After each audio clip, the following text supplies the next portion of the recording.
What's up, everybody? We're going to be talking about the history of wrestling today. We're actually going to be talking about an overview of the wrestling game territory of things. And we're going to be starting with the modern wrestling games. I'm defining that as like the NWO, WCW games, or the Revenge World Tour, WWF games, WrestleMania 2000, No Mercy. We're not going over each one individually because that would take fucking forever. But we're actually going to be looking at each main series all the way leading up to the current WWE games. Hopefully, they're not current too long, like 2020, 2K 2020, which sucked balls. And I know Ukes left, and they had to develop it on the fly on their own, but it shouldn't have sucked that bad. They still had the engine, they still had all those parts that they'd been working on without changing for like 5 or 6 years at least now without giving us much new stuff.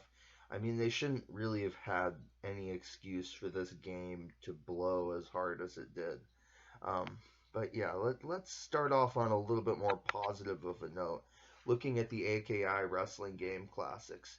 I'll be honest with you guys, I'm actually a little bit more of an emulator kid, a Project 64 kid, someone who played this game on or these games rather collectively on a keyboard. So I didn't even get the full experience, but I still thought these games were 100% awesome.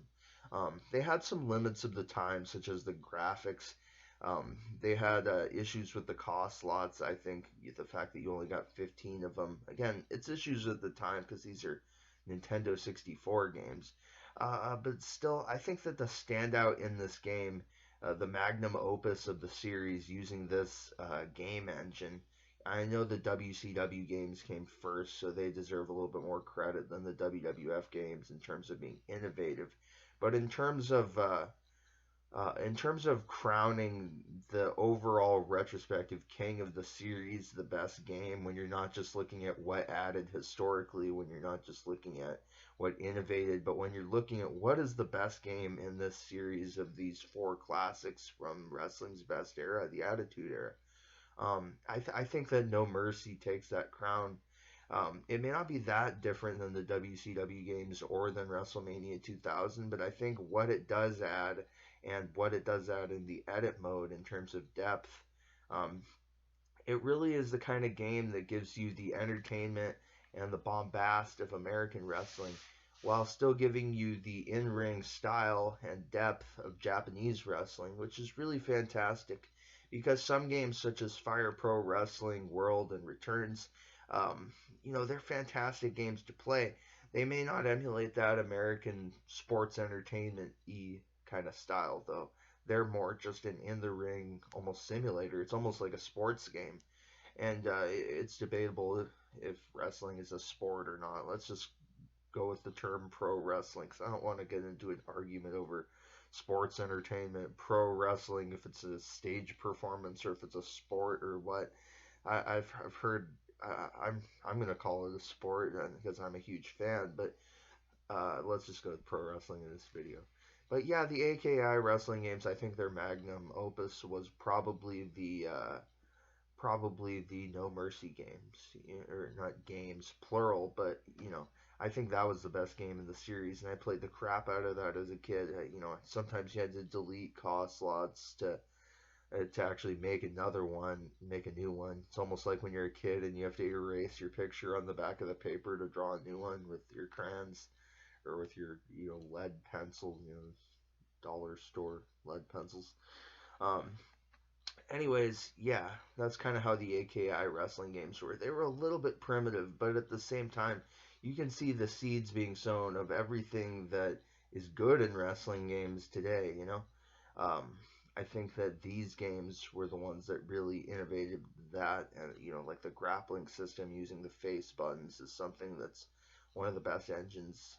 You know, Anyways, let's get on to the SmackDown games. Not SmackDown versus Raw yet, but the just like Here Comes the Pain, just bring it. The actual like PS1, PS2, like the early SmackDown games, like up to 2003.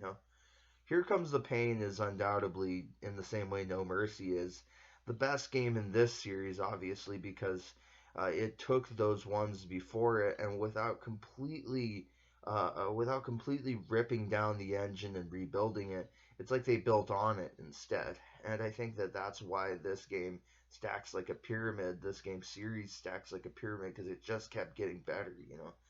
The early ones were a little coarse, um, but then as they moved on to the PS2 and stuff, I think that actually you saw the last two games in the series are arguably the best. I mean, Here Comes the Pain is arguably the best wrestling game of all time. And I've played the crap out of No Mercy. I've played the crap out of things like Fire Pro, SVR 2006, WWE 18 and 19. I haven't played 20 yet, but still, I've watched tons and tons of reviews, and I'm not sure I really want to play it. Um, but my point in bringing all this up is that I've played a shitload of wrestling games, and I think Here Comes the Pain is probably overall the best one out there in terms of mixing the WWE sports entertainment bombasticness with the fact that this game can actually put on good matches in the ring. It's not going to end after 3 minutes because the computer is either Superman or it's Stupid Man. Um, yeah, some games just have this kind of AI which will immediately try to climb the cage or ladder. It'll immediately go for the table or the money in the bank. It's unrealistic. They don't program the AI like a wrestling game. They program it like a actual sports game where the computer is just trying to beat you by any means, or it's just sitting there, it's just like sitting there like it has no AI whatsoever. Anyways, yeah, so I think that Here Comes the Pain was one of the few games that actually mixed graphics, it actually mixed a variety of modes, it actually mixed gameplay. I think that's why this one is the magnum opus of this series. Um, on a slightly different engine, using a little bit more weighty of a grappling system, moving towards this simulation, less speeding around the ring like hamsters on crack kind of system that the SmackDown games used. The SVR games, the SmackDown versus Raw games from the late 2000s, these were my favorites as a kid. These were the ones I most grew up with. My favorite was undoubtedly SmackDown versus Raw 2006, but they had certain features in here that I wish they would add back.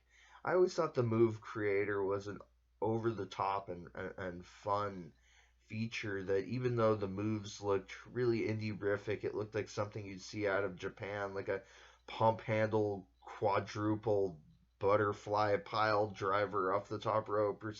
No, they didn't really have anything that extreme, but you could make some cool moves, and it was nice to feel like you could create something that actually you identified with your editor, or creator, wrestler, whatever you want to call them. It was nice that they could have their own signature move, even if it looked a little bit loopy or it had some frame rate issues with cutting from one animation to another, because it was really just, like splicing loops together of different animations. And that can only look so good, but it's kind of like compare it to in the WWE games how it looks kind of crappy when you put someone through a table. It's like you land next to them, but the table just collapses and they kind of just fold into it. There's no fragments or anything. It just kind of it almost folds like somebody cutting a playing card in half, just like it just kind of breaks in half and falls down. Kind of like that disappointing breakaway table they sell with the WWE wrestling figures, which is just kind of this shitty plastic piece that kind of links together at the top, and then when you slam them into it, half the time it doesn't break, but other times it just flies in half. No fragments, no multiple pieces are interesting. Like, you remember how in Undertaker versus Mick Foley in the Hell in a Cell match, how when he actually got up from that part where he had like the tack sticking out of his lip. I hope I'm getting the right match there in the spot that I'm bringing up. But yeah, I think that the SVR games overall, I think that they didn't add enough per year, and that there were some great games in the series. I liked 2006, like I said, the most, even though it didn't have any crazy move creator or inferno matches.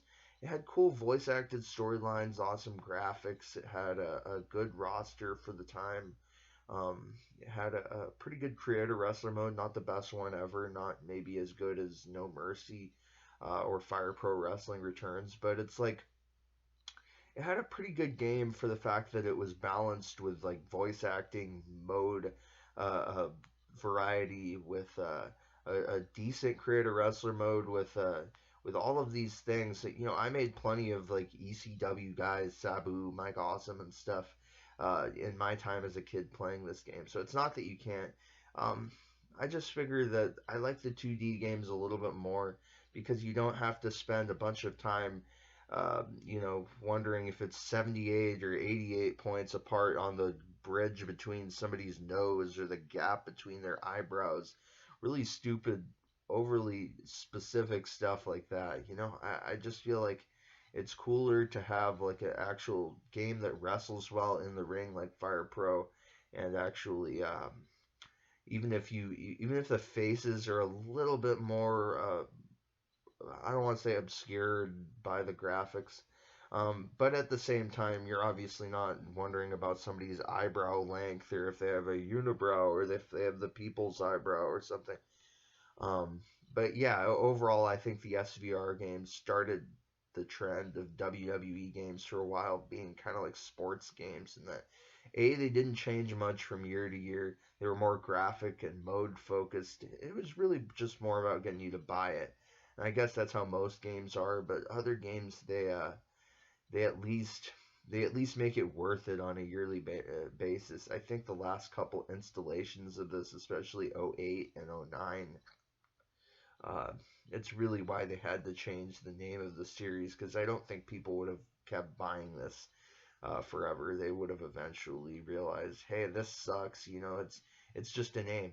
And SmackDown versus Raw, let's get into that. That was a storyline WWE had a lot.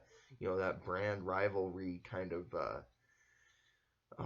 storyline in the mid 2000s. It didn't make sense. Why is a company facing off against itself? I mean, remember that WrestleMania that they divided into three events, and it was almost like you kind of cut the heads off three chickens in the sense that it's like none of them were a full main event quality pay per view with an undercard that could support that underneath them. It was divided into three, so they were really like a third of a pay per view. Um, I kind of feel with the fact that WWE had to squeeze out a game every year that's kind of how their games became. They became like a chicken that it had its head cut off. This was not like a full card. This was not a full game. This was something they rushed out on a yearly basis, with the exception of 2006 again, which is probably the best 3D wrestling game of all time that didn't have to sacrifice graphics or anything to replicate some balance point on the spectrum between American, Mexican, and Japanese wrestling in the sense that it actually had an in the ring product, but it was also voice acted, had a lot of modes, and it looked good. Um, but yeah, back to why the SmackDown versus Raw thing. I never got that. It doesn't seem smart from a business point of view outside of kayfabe to put a company against itself and have each brand with its own pay-per-views and each brand insulting each other on air. And the whole brand loyalty, considering that wrestlers, especially heels, obviously, considering they're the bad guys, are supposed to be usually very egotistical and selfish. Even guys like Austin and The Rock were pretty much just they were one man wrecking crews out for themselves. Um, but if you really look at it, there's the whole idea of brand loyalty, like those Survivor Series matches where everyone put their differences of having beaten each other in the heads with chairs and attacked each other's families and stuff. The faces and heels all put that together for the honor of SmackDown and of Raw. I'm glad they never tried to do that with a like a ECW on Sci-Fi thing. It's like Kevin Thorne and Gene Snitsky put their rivalries that they never had aside for the good of WCW, or not WCW. Kind of felt like it though.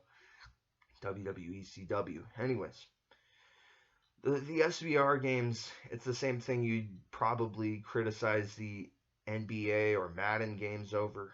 it's just too repetitive of too identical of a product, you know. Anyways, yeah, let's get on to the most recent wrestling game series in the last, really the last decade since like between was it 2011 or 2013? Gosh, the years blend together when they just make it a yearly series, I swear. But the WWE 2K games, I would definitely say that 2K18 is probably my favorite out of these. I like that you can actually, use community creations to not have to spend all that time on your cause, especially some people in the community really go under the hood, really make the actual move set, even down to like the taunts and you know how they have different moves for when there's a wrestler that's heavier than them, and actually they have like weight class moves almost. Some people in the community really go deep on these things, and I think that 2000, probably a tie between, I like 2016, the one with Stone Cold on the cover.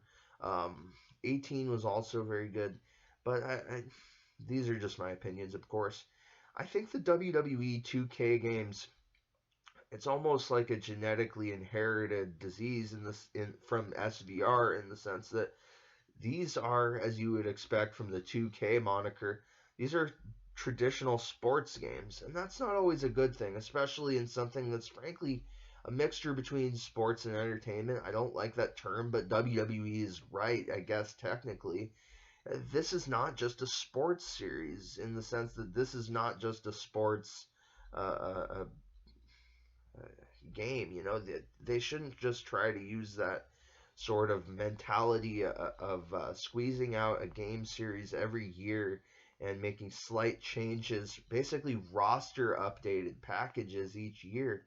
And I think that WWE 2K, without some of the classic entries that the SVR series had, 2K really, I think, has kind of inherited that bad quality of not changing enough year per year, and they haven't really had the all-time great games that the SmackDown AKI or SVR, SmackDown versus Raw, series actually had on their own. You know, and I think those were the important bricks that held up the bridge, so to speak, in those series. Even though they had their problems, they had their weak entries, they had stupid things of their time, such as, dancing three-dimensional divas on the screen, which look really blocky. They look like a cell phone wallpaper in retrospective.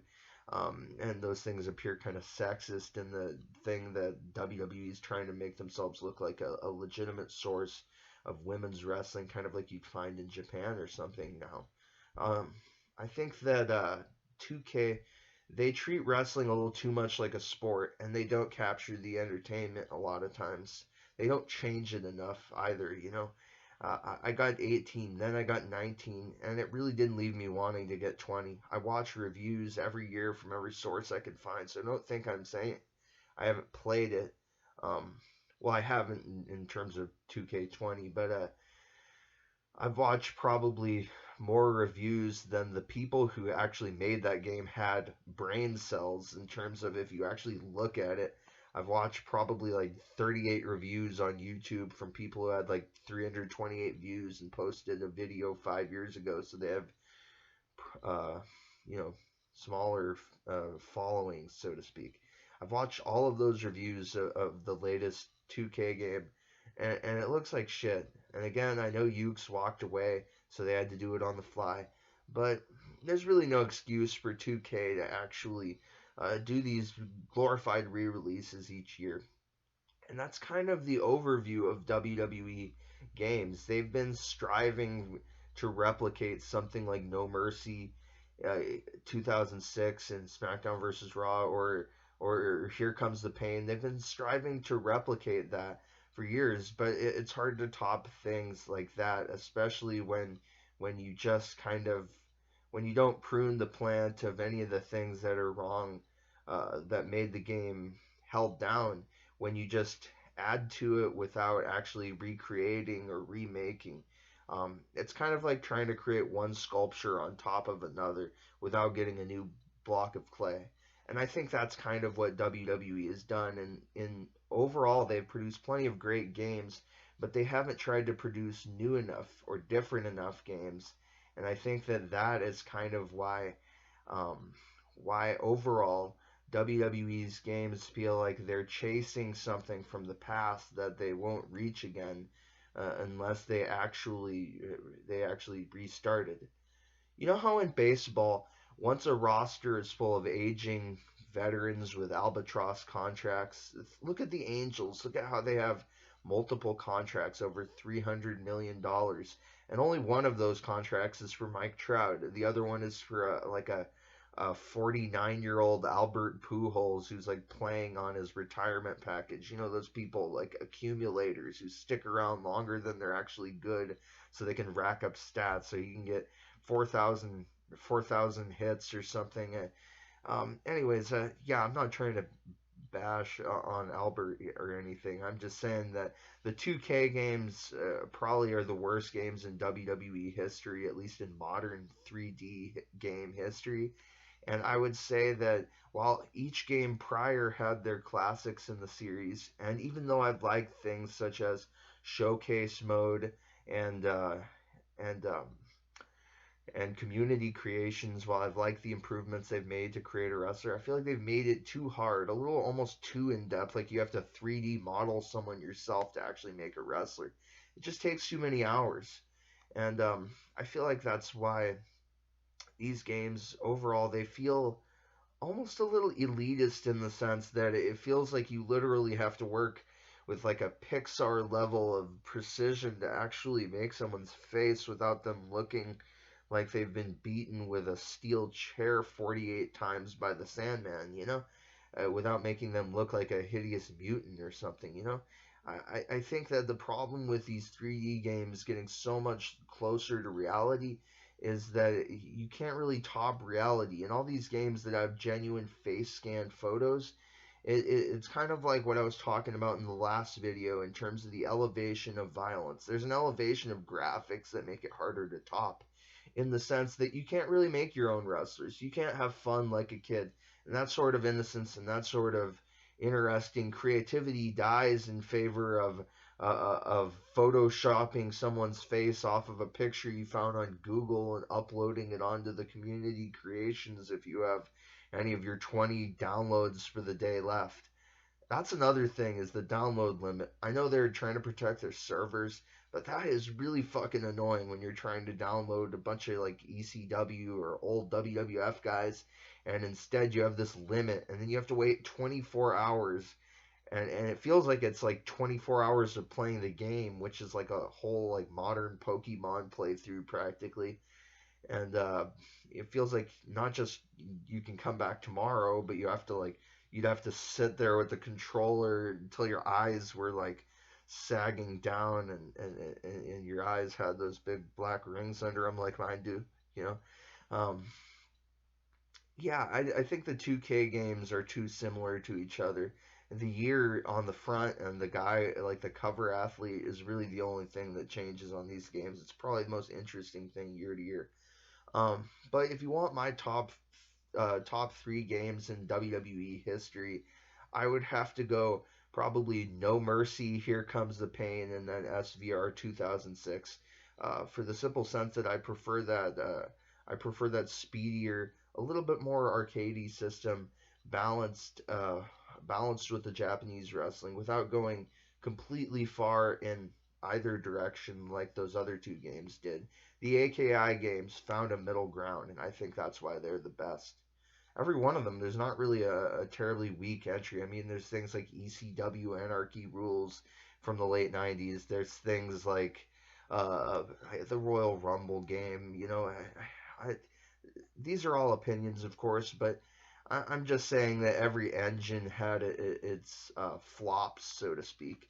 But I think that overall, the main entries in the AKI wrestling games are probably some of the best. And I like the balance point between having good in ring matches and still being able to actually create wrestlers and to actually have that sports entertainment quality, such as entrances and Titantron packages. And I know they only had half entrances, but consider the time and show the game a little mercy for the fact that it's Nintendo 64. This is while we were all still worried about Monica Lewinsky and Y2K, not Y2J, Y2K. Anyways, so consider the context. But this is my brief overview of WWE video game history spanning through the 2K series in an overview. I know that I didn't go over each game individually, but I'd like to actually go outside at some point in the rest of my life. So hopefully, that not taking up the rest of my organic matter time on this earth as an organism by doing every one of those games individually, and it would take like 38 hours probably, especially with how in depth I like to go. So thank you guys for watching. This was a fun series to do, and hopefully YouTube's timer thing doesn't actually cut me off from uploading this like it always did when I was a kid making videos. Thank you guys for watching. This is something that's always been very fun and very close to my heart. And you guys are always very close to my heart. I love you all because you're you. The fact that you're here means a lot to me. And I'll see you guys soon. Peace.